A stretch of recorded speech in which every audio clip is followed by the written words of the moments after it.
Hi, everybody. First of all, I hope you guys are having a wonderful Friday. I know this is a different face today, right? I don't look at all like Larvetta. I know that's what you're used to. However, we're doing something different today. As you guys saw, hopefully through the posts on our wonderful Instagram or Facebook or wherever you saw it, Larvetta is one of the guests today. So she's going to be in the background until I bring her up. But yes, I am your wonderful host, Dion Ward, will stand in host for today. I hope you guys again are having a wonderful Friday and we'll have a wonderful weekend.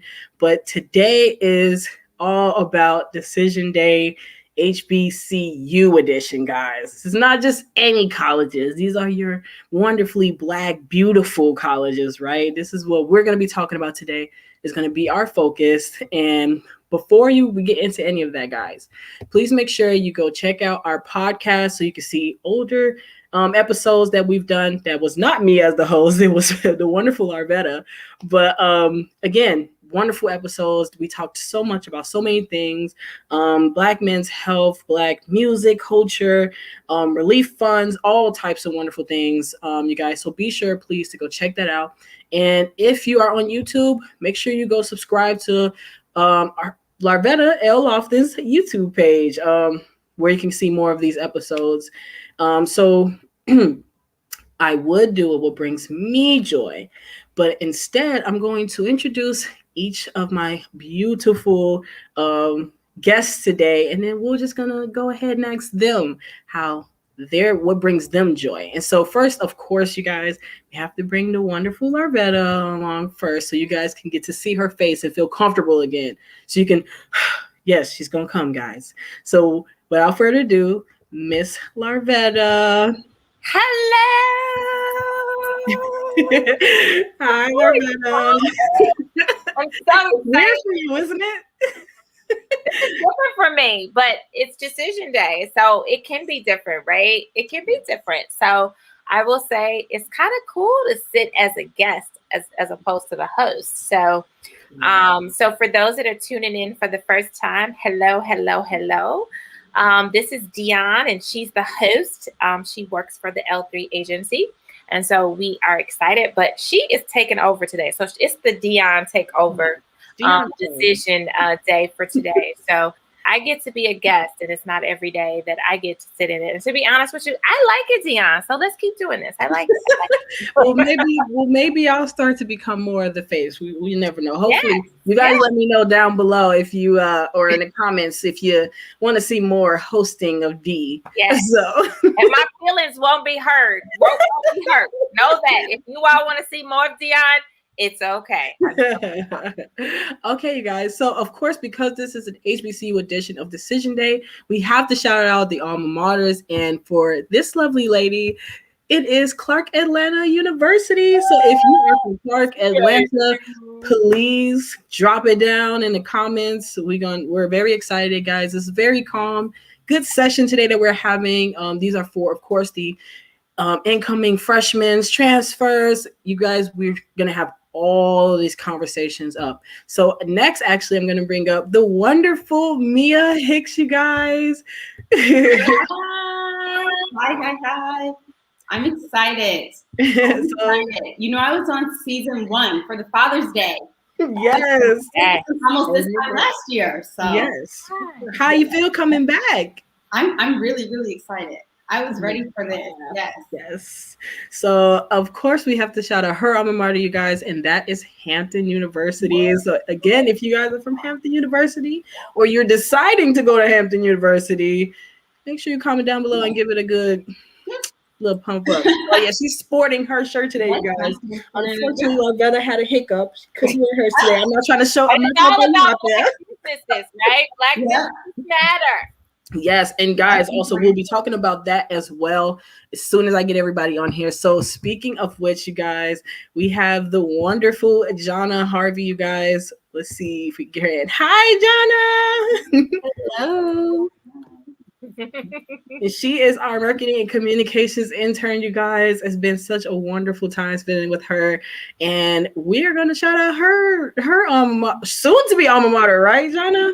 Soon to be. And that is Florida A&M University, you guys. I'm over here kind of jealous. So let me tell you guys just a small, quick reason why.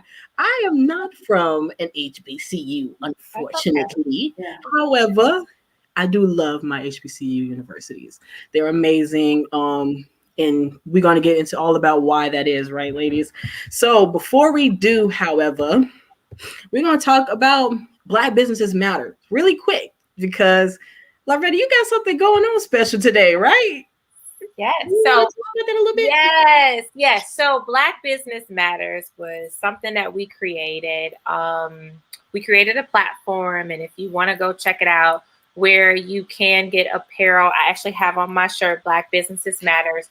So during the time when we were dealing with all of the injustice, and we're still dealing with it, we wanted to make sure that Black businesses are at the forefront of how we shop and how we invest. And so we thought this was an opportunity for people to purchase t-shirts, mugs. And so we have a special as a result of Decision Day. So if you spend over $50, you get free shipping. And so we have t-shirts, we have mugs. And so for many folks that are doing these online streaming, you can just have your mug, in your meetings and showcase how you invest in Black businesses. It's funny.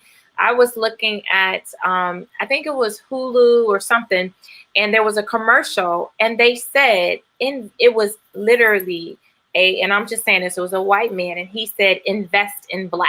Yeah. And it was, have you all seen it? I saw that. It makes you stop and say, like, wow, someone else, it's powerful. So it just, to be honest with you, when I saw it, I was like, we're on to something to make sure that people understand that when you invest in Black business, you invest in, Black people, you invest in Black families, you invest in Black wealth. And so it just sends a message. So we just want people to understand that wearing these shirts and walking it into your companies or wherever you are, that you're sending a message that you care about Black businesses and that they matter as, in everything we do. I mean, we're just not dancers, right? We're everything else. And so that's important for us. So we know that for those who are making a decision on where they go, you rock your shirt, you rock your sweatshirt, you rock your mug as you enter into these Black colleges or wherever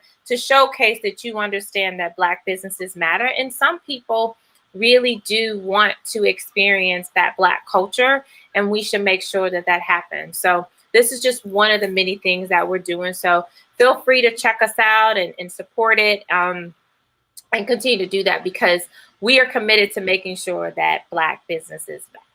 And I mean, that's really great. I mean, also, especially because, guys, these things showcase what is very possible for us. I mean, if you want to start your own business as well, and whatever it is you want to do, this is such a huge opportunity to just see what is already being done and what ways that you can create a new thing, like burst in your own wall, right? You don't have to walk through the same door. You can create your own. And I absolutely think that, especially because what's great about this website, Larvetta, right, is that we shout out other Black businesses. That's the uniqueness of it. I mean, if you go on there, you guys will love it. I promise. Please go ahead and take a look at it. But we always update new Black businesses, and whether it's woman-owned, Black-owned, maybe even child-owned, because we do have some little mini mogos, don't we? Like, I'm so excited for us to get into more about why businesses should leverage Decision Day, right? So let's get into the questions, ladies. I'm excited. I actually created my own questions, you guys. I'm a little happy about that because Larvetta is the brains behind all of this. So, this is give me a minute now, okay? I had to do this the whole 9. So my first question is for all of you guys, but of course, whoever wants to go first, it's okay. What do you believe are the advantages and disadvantages of attending an HBCU? And the second part of that question would be, what if there are any, were the reasons you chose your specific HBCU? And so we can go with Mia on this one. I was going to say, I was like, so I feel advantages, and I'll speak from my perspective. Just being around people who look like me. For me, growing up, I went to a diverse elementary school. Then I went on to a high school that was predominantly white. It was 500 people in my graduating class, and I believe maybe 10 of us, 10 girls, 10 Black girls. So when I was looking for a college, I knew that I wanted to go to an HBCU to just be around, be around people that look like me. And it really boosted my confidence to the next level, those 4 years, being at Hampton University. So that was a huge, huge advantage for me. And I have to say, I don't see any disadvantage. I know. That's great. I was like thinking, I don't want to be biased, but I honestly don't have any disadvantage. If I could do it all over again, I would. I would choose Hampton. They're a smaller university, so which is why I went with Hampton, because they are smaller. Classes are small, so we got a lot of one-on-one time with the professors, which was perfect for me and my learning style.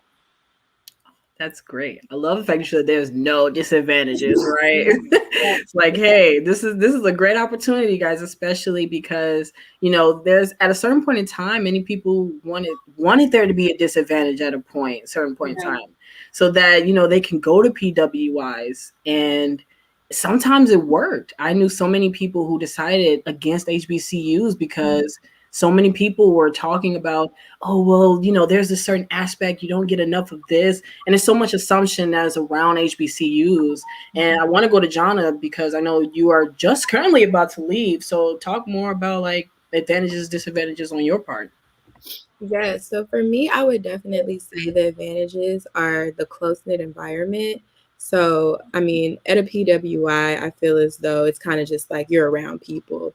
But like at my school, it's like, no, that's a rattler. Like I know that person, regardless like of if you actually are friends with them or not. It's like, oh yeah, I still know that person. So you really just are able to establish a network no matter like what your major is academically, socially. So I think that's such a huge advantage.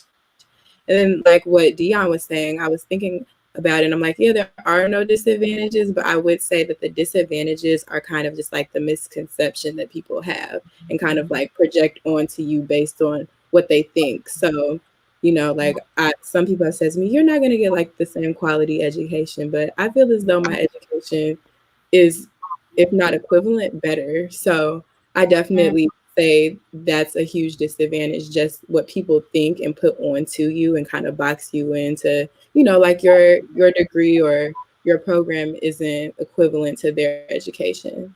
And I HBCU because I visited the campus and I just really enjoyed the environment.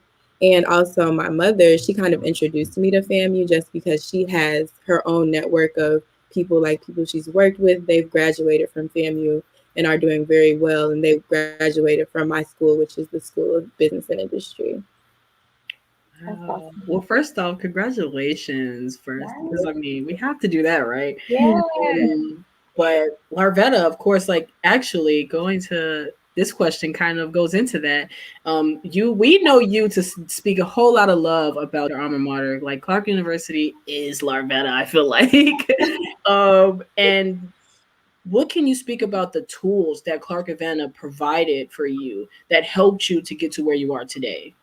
Yeah, and I'm going to say this because you all know this to be true, is that one of the things that for me that I got out of Clark, and I still do, is the ability to be able to follow up, right? And so, I learned how to follow up. Never did you catch me without a notebook. Never did you catch me with not being able to record. What did you say? What time you said it? And so, obviously I went to Clark Atlanta. Believe it or not, Clark was number one on my list because it was in Ebony's magazine as the top school for mass. It was the second top school for mass communications.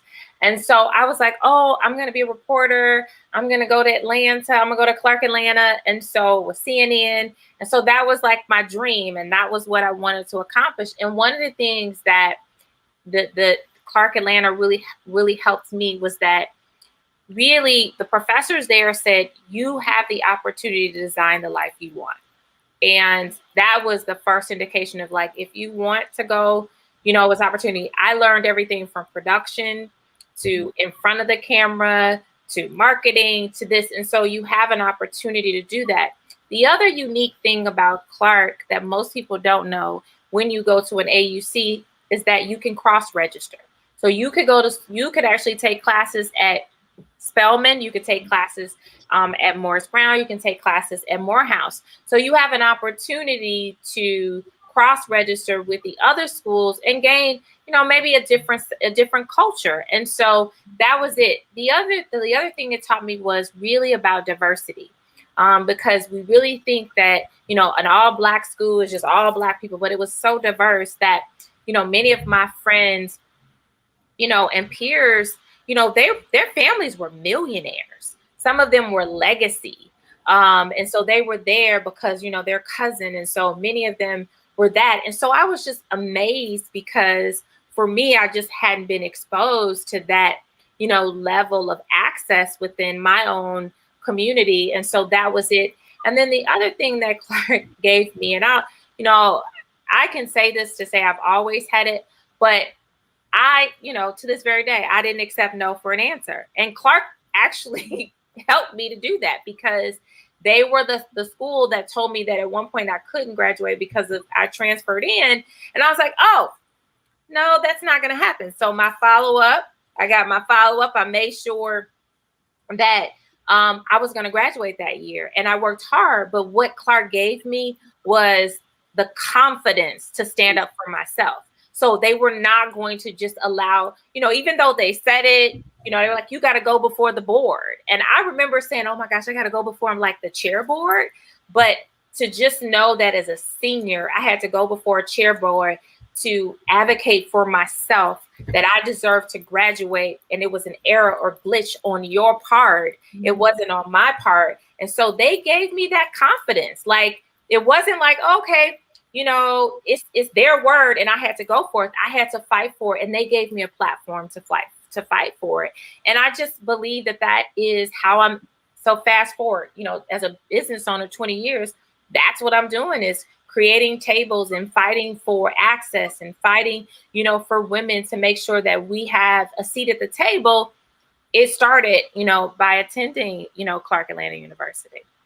I'm so glad. And one of the points that you said that I liked so much was that HBCUs are diverse. And even if you want to like say like it's all Blacks, all those Blacks are very diverse. Like we are so diverse, you guys. And that's, you know, especially with the L3 agency, what Larvetta strives so hard for is that, you know, you recognize those differences. Of course, we're all Black and we're very comfortable in our Blackness and we're very happy about it. But our uniqueness is what allows us to be separated, not in a negative way, but in a way that says I stand out in my way, which is why, especially with the Black Business Matters website, you just get to see that. And, you know, we had our own little photo shoot, right, with us wearing the merch, and you really get to see the differences. I mean, of personalities, of facial features, of just the way that we show ourselves to the public is very different. And I'm sure that a lot of you guys got to experience just that at your schools. So Mia, one of the things I want to ask you is because, of course, you know, one of the great things I want to point out, you guys, and the audience may not know, is that we got 3 different generations of HBCU graduates and future graduate, right? So one of the things I wanted to ask you is being kind of like the middle child, I guess we call you the middle child, right? That's good. You're the middle child out of all of this, right? And because the middle child needs more of the attention more nowadays, right? Yeah. How was your time and experience at Hampton University different than what you see now, or maybe what you've heard of in the past before you were even in college? You know what? When I was there, I feel like a lot of, I mean, me included and my peers, like our majors, we kind of did what we thought we should do per se. And I see this generation, they're so innovative and they go after like what they want. It's like, okay, I want to be a fashion designer. I'm going to do that. I'm going to do what I have to do to get there versus, okay, you know, my mom said I should, you know, go into finance. So that's what I'm going to get my degree in. I saw a lot of that at my time at Hampton and today. And it makes me so proud, you know, to see that growth, that today the students are like, no, like this is what I want to do and I'm going to do what I have to do to get, you know, to that point. Because I feel like you'll regret it. You know, I have a lot of my friends now who are making career changes because that's not what they were truly passionate about. But that's what either their families told them they should do or they thought was right. So they just went with that major. That's good. That's good, Mia. That's a good point. Yeah. And that's from a perspective of like, again, the middle child, right? Like, because again, it's such a huge misconception that like during Larvetta's time or even beforehand, that they were the ones who just did what they thought they had to do. It was such a huge conception that they were the ones who didn't make any differences, who didn't want to make a change or do something differently, right? And as you guys heard, Larvetta was the kind of person who was like, no, this is what I want to do. This is what I like. And then you kind of see the shift in a way where it's just like maybe parents were not comfortable with this much change. And so you get the generation that's like, okay, let's not have too many arguments.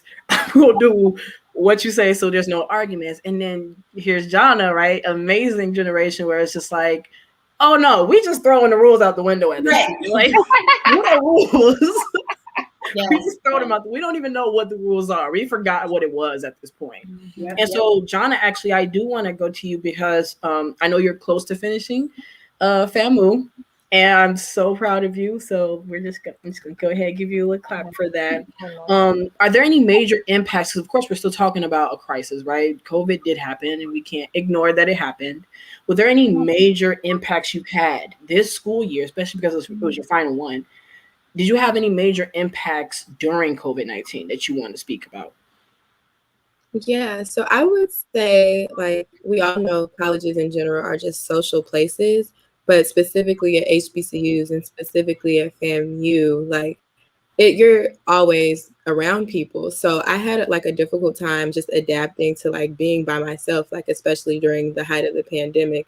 You know, like we couldn't gather in large places, and we all know at HBCUs and colleges in general, you gather on the quad. So I was, you know, it was the lockdown. So I definitely kind of had to reflect, like take time to be like, okay, well, you know, this is how life once was. How am I going to change my routine to, you know, kind of adapt to the restrictions that COVID, you know, put on everybody. So yeah, I would definitely say it took some time for me to realize, like, I feel I'm kind of like a little apprehensive about going back in person because I'm like, I have to learn social skills, like, again, because I have like the pandemic kind of took me away from all the people I once was around. So I would definitely say that. And then kind of just mentally, like being able to, you know, just making sure that your mental health is okay, especially during the height of the pandemic when everything was shut down and everyone was just at home. So just making sure like I'm okay physically, mentally, because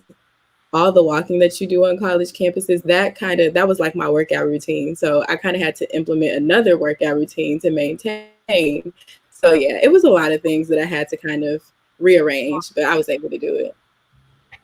That's wonderful. And I'm glad you brought up, you know, just the health in general, right? Because so many people assume that, you know, now that you're home and that you're here, it's like, hey, I don't have to worry about a lot of the things that I stressed about when I was out and about with people. And what people don't realize is that what we're so used to, when it gets snatched, it's almost like a culture shock. And you kind of don't know how to, like really take it all in. And then when you do, it's like when people are like, okay, come back out. You're like, come back out. You're kind of like, okay. So Actually, Larvetta, I want to take it back to you because you are so full of wisdom, Miss Ma'am. I don't think people get enough of you. What is some advice you would give students who right now are trying to figure out what's next after, attending an HBCU? Now that it's like COVID-19 and they're trying to really have that full-on experience that HBCUs are notorious for having, what advice can you give them to kind of figure out what's next? So one thing I will say, because we know that we're talking about, decision day, right, for high school students. So I will say this, that with outside of COVID, it's still frightening to go to school, right? So outside of COVID, it's scary. You're nervous. I mean, so all of that happened and occurred before COVID. So know that we all experienced it. Because I think that there's a part where it's like, oh, it's different. No, we were scared, right? All of us, we were nervous. We were like, oh my gosh, am I going to meet some new friends? So know that that still exists and it won't, it'll eventually go away. So let go of that and know this. Now, obviously you have a COVID, but I believe that incoming freshmen, this is it. You actually going to get clean dorm rooms. Like you're going to get it all. So it actually is going to be in your favor because when I went, right, I remember my parents, we had Pine Sol bleach. We literally cleaned the whole room and fumigated because the idea of going into a room that was once someone else's kind of freaked me out. So I remember my mom and us, really, taking a lot of time to bleach it out and clean it up. So that is important. So you're going to get that. And I think that actually is a plus because you're walking into a place where it is going to be fresh for you. Nobody's been staying there for a year. So it kind of is going to be able to walk in and be fresh. So when I think about those that are graduating from HBCUs and are, on their way out and entering into the new worlds, is I now believe you have to take a pause. When I graduated, I didn't start working until I was till August, so really take the summer off to really breathe in and really just celebrate yourself, celebrate the victory and understand that you also had to endure COVID. So you really need a double ounce of rest and relaxation and just not do anything because you're on calls all day. You're on Zoom meetings. You're constantly on your computer. And so I think that taking the time away to be able to just reflect because you missed out on social. You missed out on that. So really being social with your friends and your peers who may have graduated and spend time with each other because what we all know is that we can't get time back. So using that time to be able to nurture your friends and your family members, because I think all of us were scared. So, as I think about entering into the workforce, workforce is going to look very different, right? Because people are not going into offices. But what I do believe, and this is me, is that live social is necessary. This idea of Zoom and we're on here and it's all great. But that interaction together to be able to work and do one-on-one, I think what's going to be different is that you actually are going to probably have a relationship with your manager. Whereas before, you were just like, oh, hey, how's it going? Keep moving.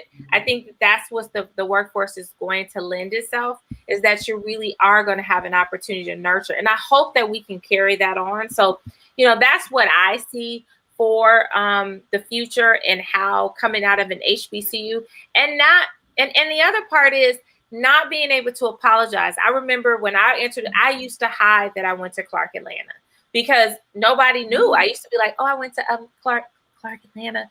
And I didn't want to say it because I was in so many environments that never knew what it was. And I just, with a name like Larvetta, and then you say Clark Atlanta, it was just like, I don't feel like explaining it because first I got to explain my name. Now I got to explain the college I go to.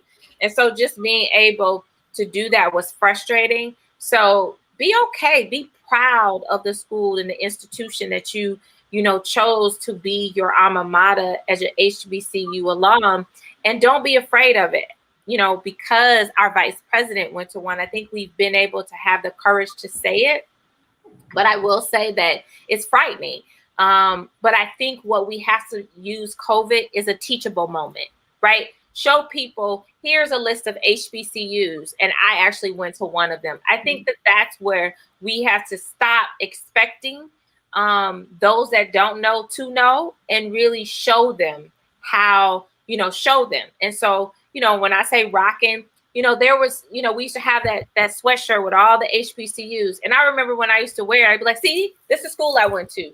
So we got to be able to educate folks on it and to value, much like Jana said, and mitigate those misconceptions that we can't have a quality education and get a quality experience at an HBCU.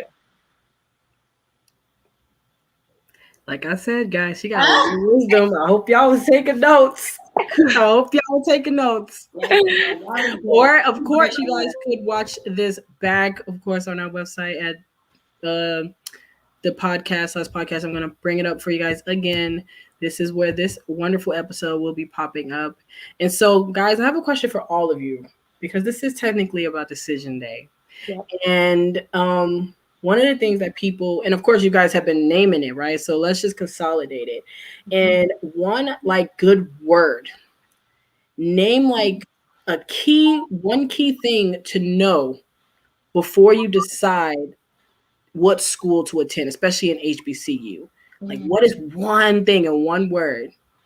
Because I like to challenge you guys, so I just like doing that. Okay, one word. So who's ready? And Dion, when you say one word to decide, are you saying like the HBCU that's right for them?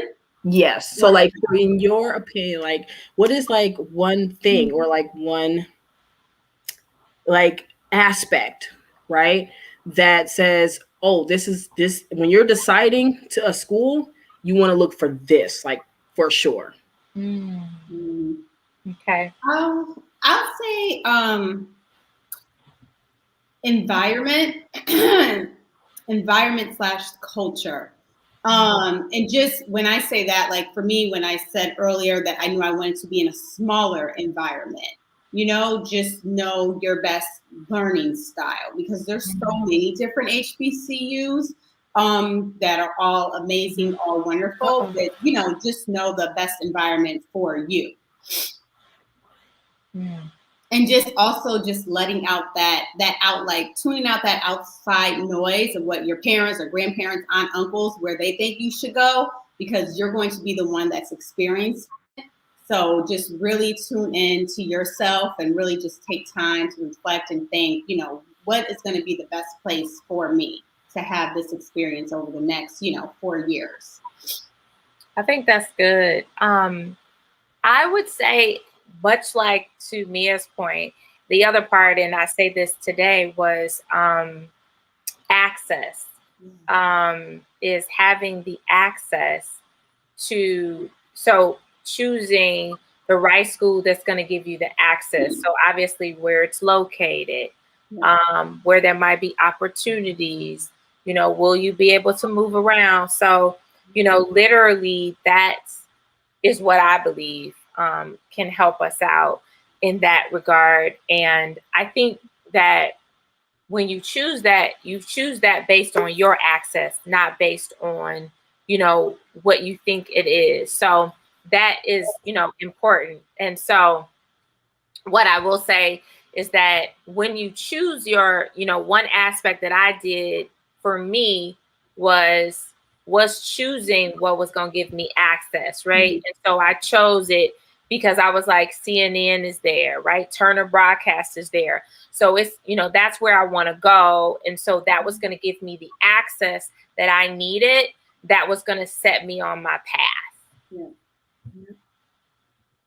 Yeah, and for me, I would just say it's important to know what your school can offer you. So similar to Larvetta. So for me, I knew my drawing factor was just like notable alumni, and I'm like, whoa, like if this Black person, is in a good position, I will probably be in a good position if I attend this school. And also, I think it's important to like make sure that you don't choose your university based off of like distance or based off of tuition costs, because for me, I'm an out-of-state student, of course, so it does cost way more. And my peers who live and are from Florida, they pay way less than me. So I could have made a decision based on that and just stayed in Illinois, but I knew I wanted to kind of expand my horizons and have new experiences. So I just wanted to make sure I could get the best out of what university I chose, and I could kind of get from my university and also give back to my university. I like that a lot. I wish I had this before before I even made a decision. But I love that. I apologize. Again, I love the advice you guys were giving, because again, mind you, for so many of us, especially I want to say for my time when I was deciding on a school, I wasn't really sure what was best, and it was because of a lot of the misconceptions, right? And so I'm so glad that we're able to talk about how things are diverse in our own way, right? And speaking of our diversity of blackness and amazingness, Larvetta, we're gonna put on your business hat now, right? We're taking off the Clark Atlanta graduate and we're putting on a business hat because we got a question. And there's some good advice. So again, if you guys are in a business, especially predominantly white one, right? We want to talk about how they can leverage decision day and how important it is to kind of speak about that Black experience. So Larvetta, what are some ways that businesses can leverage decision day? So it's this discussion about decision day.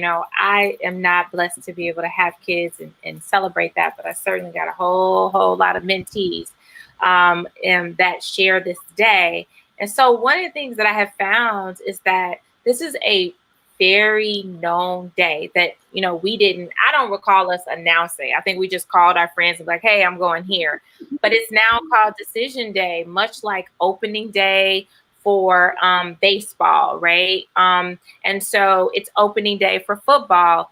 This is an opportunity for businesses to start to feature, some of the schools that may be in the area and allow for those that have selected their schools to get a discount. When I think of like a Walmart or something, or, I'm just thinking Walmart, Target, Kohl's, you name it, is that being able to have this college town section within your footprint of your store and allow for people to get some essentials.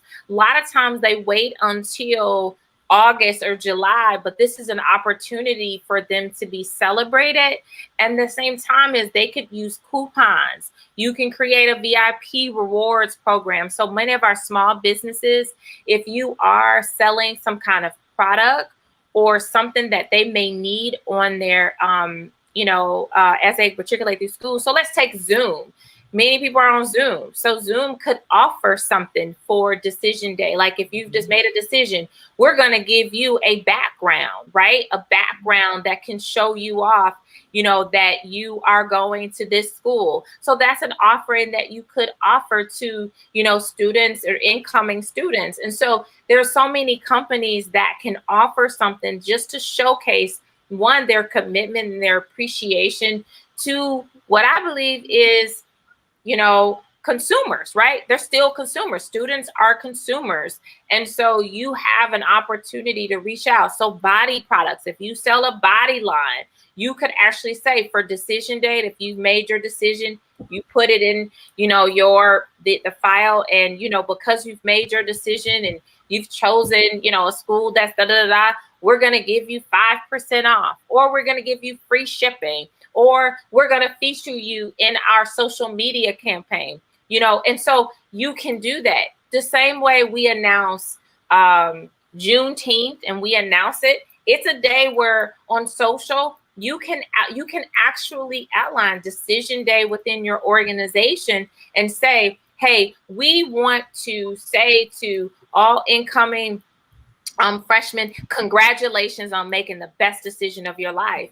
Do you know how amazing that could be for a company to really celebrate all these amazing young people who've decided to go to school and do that? That sends a message. And so it's interesting that we're even talking about this because the team doesn't know this. I just got a message from our website that someone saw us online, saw decision day, and was like, I just want to work here. I just want I mean, somebody random.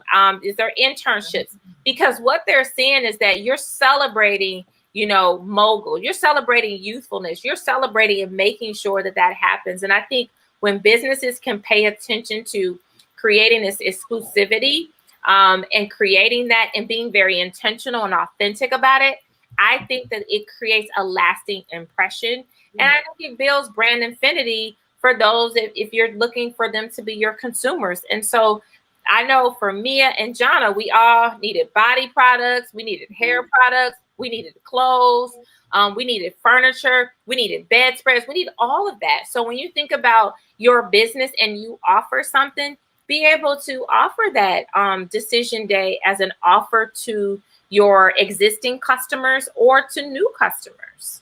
Yeah, and do so purely. Right, because I mean, we need this to be a peer experience. I think a lot of times, especially back then, kind of using the Black experience wasn't always so pure. And now I see a lot of more businesses are saying, no, like, let's pay a little bit more attention to these experiences and let's talk about it now, because now more than ever, it's extremely important. And especially in colleges where a lot of people have felt uncomfortable for a certain amount of time about so many experiences that has happened, especially over last year, and coupled with a lot of like the Black Lives Matters and COVID, it was very hard. I'm pretty sure it was very hard for a lot of people at HBCUs, because now it's just like, okay, well, like, where does this put me once I get out of this? Like, where does this put me in the world? Because at the end of the day, I mean, if you're any college you go to, when you're about to finish, your mindset is on what's next. Like, right, Jana? Like, I know, like, for you, it's like, okay, what's the next step though? Like, I know I have to think about this. I know I have to make a decision on something. I know I have to have some type of plan, but who is there to kind of back up me in that case, especially me as my identity? And actually, I wanted to ask all of you guys this was, do you guys see businesses taking more advantage of Decision Day and showcasing more Black experiences? That's a good one. I don't really see businesses taking advantage of Decision Day, which I think, like Larvetta has brought up numerous ways that businesses can, and I think that would be such a great way for them to leverage a different market, because they know about college students, but they're kind of targeting college students before, like, who are actually in college, and not students who are kind of in between high school and college. So I feel like that's a whole new market that they would be able to reach. And showcasing Black experiences, I'm starting to see it a little bit more, but we've had to put so much pressure into like into the environment for them to notice, that we exist and that we're present. So I feel like that has maybe improved a little bit, and we've been able to see that, but there's definitely more room to showcase Black experiences for sure. Yeah. I agree. And I know, and even when I think about travel, right? You think about travel, right? And so you can create a Decision Day travel experience for those people from there. And so you've made your decision. So you now can have a decision, day. I know we talk about spring break, but to Jonas, like, you're not even there yet, right? You're coming through. And so it's so much opportunity that's being left on the table that businesses can really take advantage of. And I think COVID allowed us to take a pause and see those opportunities that were before us, because quite frankly, I didn't see it. And I was like, hey, let's showcase this in a way that people could monetize it, right? Or even advocate for it. So everything doesn't have, but just advocate for this day. I think advocacy, right, is that huge word. Yeah. And, again, unfortunately, it's not enough, like John said, it's not enough businesses that are taking advantage of it. And I mean, for us, especially the Black experience, where we create so many trends, right? You have TikTok, and I know we were talking about that, Larvetta, where there's like so many Black creators behind so many of these like huge blown up TikToks that we see, and you go back and you see there was Black creators who made this, and then you kind of like see less of that recognition and that advocacy. Like, hey, let's talk more about the fact that this creator wasn't showcased enough. and they created it and they got so popular, but they created it. And that's where it's kind of like, especially when you see, like Jana said, that in between, like that spacing of a high school student who's about to make that decision and about to make that step, there has to be more advocacy on their end so that they can feel like they're going into like a hug, like they're going into this warmth, they're going into this, like, once I go in, I know who I can talk to, even if I don't have everything figured out, because nobody really does. Mm-hmm. When you go in, now you can say, okay, I have this person I can talk to, I can bring this up, and I can see on TV, on my phone, on my laptop, people backing up my experience. Mm-hmm.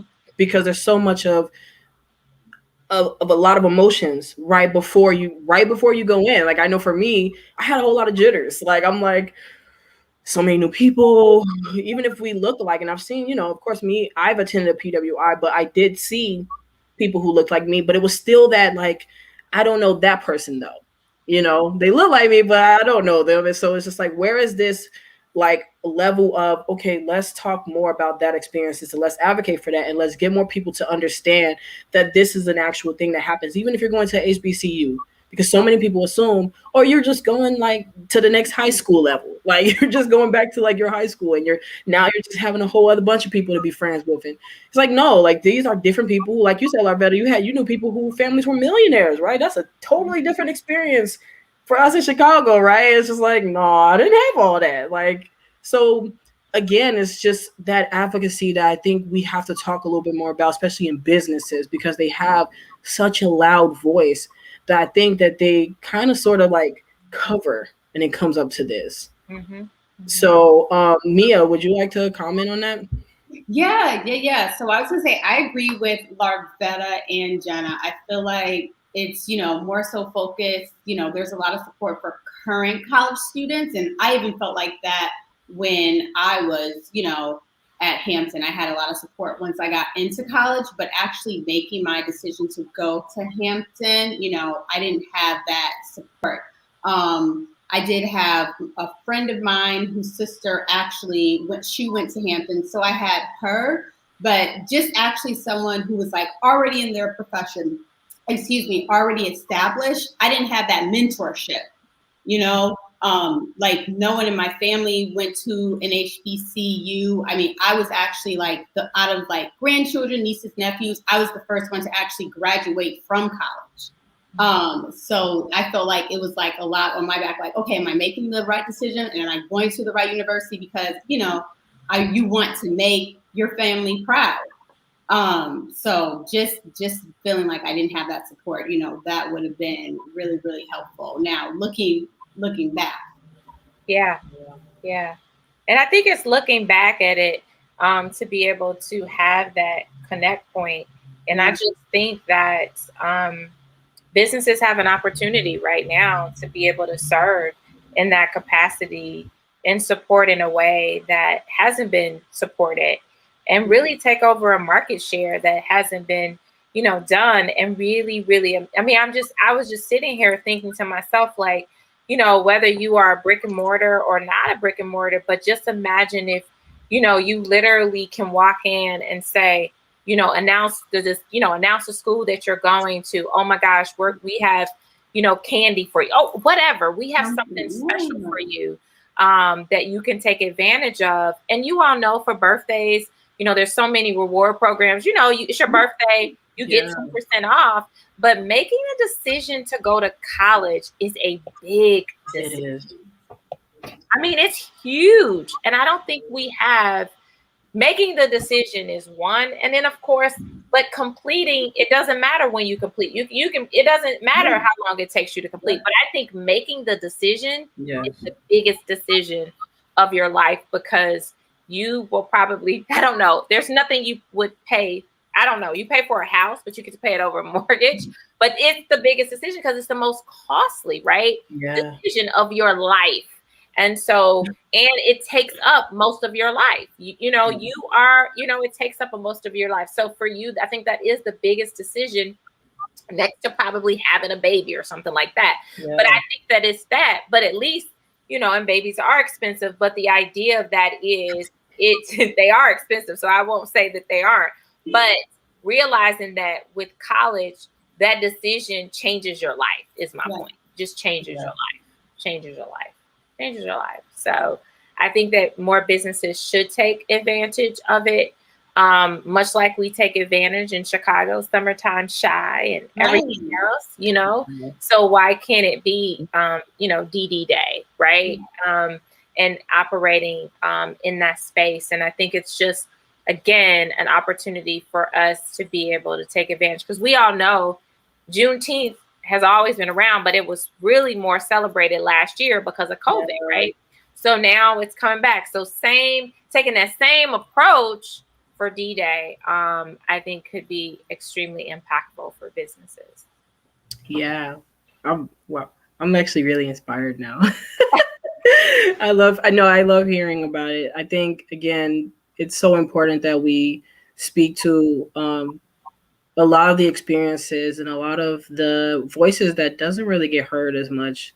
And I think HBCUs, of course, like, and it's almost like you said, I've read with Juneteenth. HBCUs are like known, right? People talk about it, but it's like, it's not a huge topic. Like, it's for the Black community, it's huge, right? But when you kind of look outside the scope, it's not talked about as much. And it's almost one of those things where it's like, for us, we're like, you're not talking about that? Right. Like, we do that when we, like, if somebody don't know about something, we kind of be like, huh? Like, it seems like you're kind of crazy for not knowing about it. And that makes sense, though, because it's just like, why don't you know about this? Why don't you know about Hampton University? It's like known for this. Why don't you know about family? Why don't you know about these things? Like, for me, Clark Atlanta, when you told me that, I got so excited because I was like, oh, you get to spell my sister and the Morehouse brother. Like, I know all about Clark Atlanta. Like, I got so excited because it was one of the schools that I had, if I had the decision to leave outside Chicago, one of the schools that I wanted to go to. And I think that when businesses start to put their eyes on it, now it's like, okay, now the world gets to look at it. And it's just like, oh, this is why it was such a topic in the Black community. It wasn't just because we wanted to keep this to ourselves and like be like, oh, this is just an in club kind of thing. It was like, we understood the value of it. We understood how important it is to think about those schools because of the experiences that they do give us. So when you don't make that decision to look at it and talk about it, it's more of a, what's wrong with you, really? It's an authentic moment. It's like, what's wrong with you? Like, why aren't you doing this more? And so, ladies, oh my gosh, we're already almost done. It's kind of crazy, right? Like, I'm like, 9 minutes left. I feel like we need more to talk about.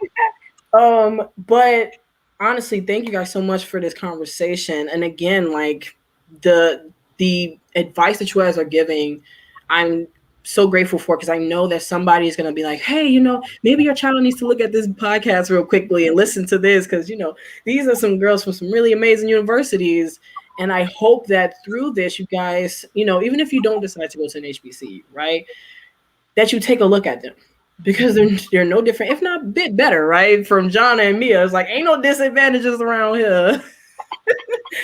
That you take a look at them and truly look at them, because I believe that, and I want to be authentic and transparent. That was a mistake that I made, was that I didn't take a closer enough microscopic look at how amazing HBCUs really are and how much they helped us create that experience for ourselves once we get outside of that school into businesses and into life. And literally looking at you, Larvetta and Mia, it's amazing because you guys do so much now. You guys are like amazing. Seriously, like you guys got to meet them. They're amazing. And they give so much wisdom that it's just like you assume like it's these high-end colleges, these PWIs, but no, they came from HBCUs, and HBCUs are amazing. Like, we should talk them up like they're big, because they are. Truly, and they don't get talked up enough, in my opinion.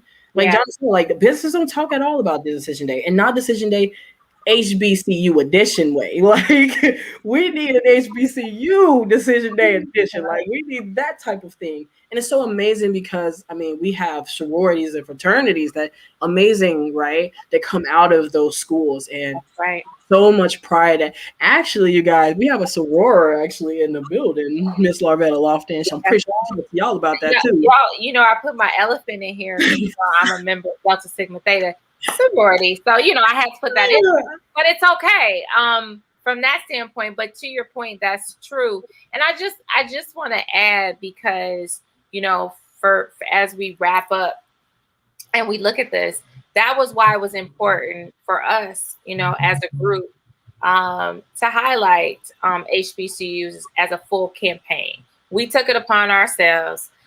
So obviously you can go to our pages at the L3 agency and see, you know, we really did something for Decision Day, because we wanted, you know, we wanted to advocate for these incoming, and we call them moguls, right, guys? We call them moguls because we believe that they are moguls and that they are going to make a difference, and they are the next generation, and they are going to be change agents. And so that's the most important, you know, thing and element that we think.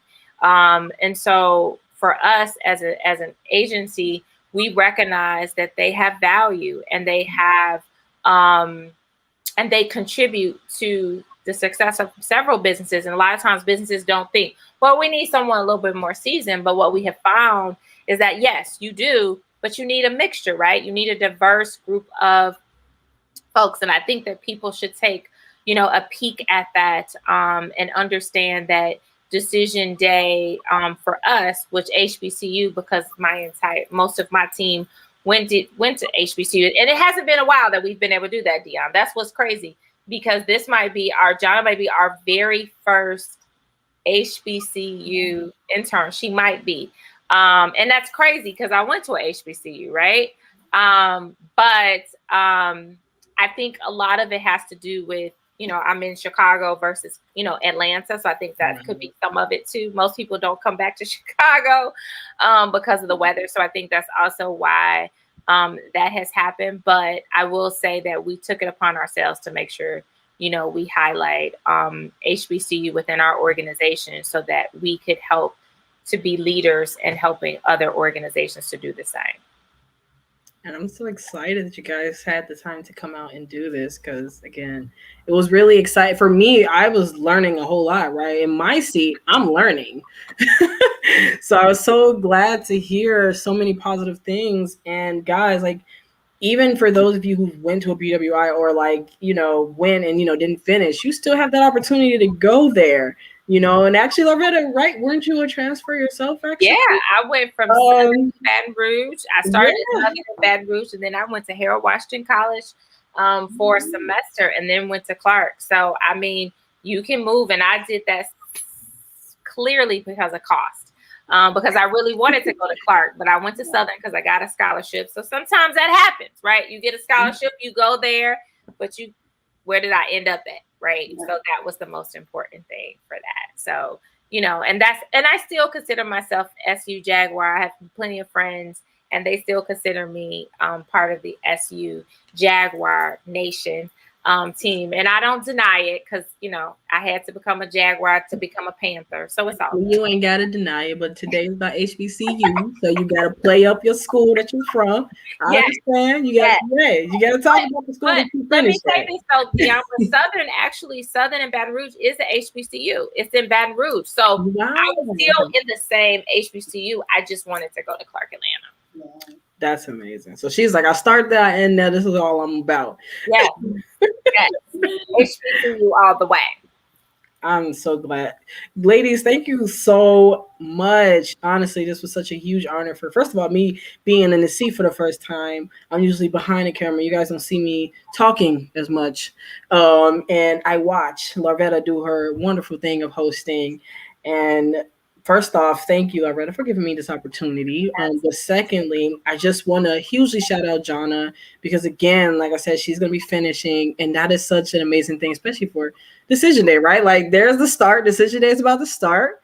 And we have somebody who's about to finish. It's so perfect. It's like a full circle. And I love that. Yeah. So, again, you guys, please go take a look at our IG and go to our website. Again, it's l3hc/podcast.com, where this episode will be. And also on our Instagram, guys, we have little videos of these wonderful ladies talking about any advice and the school that they came from. So please make sure you guys go check that out there.